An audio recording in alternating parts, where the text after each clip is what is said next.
Oh mein Gott, ich meine AMG. Wir sind am Bückliplatz, Kamera, geladen. Wo ist der Lambo? Bruder, ich bin am Jagen. Okay, Porsche. Ich bin recht bekannter Carspotter, weißt du. Leute spotten mich mittlerweile. Nein, Geld mache ich kein mit dem. Nein. Das ist lieber so, das ist so Königsegg. Ich würde am liebsten mit Königsegg so. Das ist mehr Passion. Das ist mehr so die Liebe zeigen, weißt du, den Besitzer von den Autos. Ah ja, eben, Carspotters kommen immer gut an bei Frauen. Geil.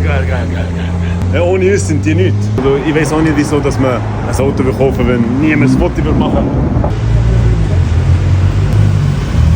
Geil. Und dann geht viral. Hast du gesehen? Das ist once in a lifetime. Das gibt es nur einmal. Der Ferrari, die Woche. Du Glück. 4 Königsegg auf wenig. So, Monaco, noch gesehen. Guck mal meine Aufnahme. Du hast Austin, ja? Zum Abkaufen. Ich glaube, mein Fokus ist auch ein bisschen besser. Also das, meine Follower haben das gern.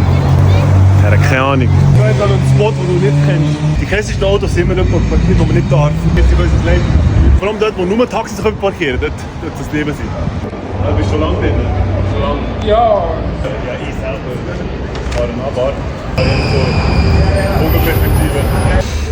Oh ja, bleifrei 98. Ja, das ist ein guter Sprit.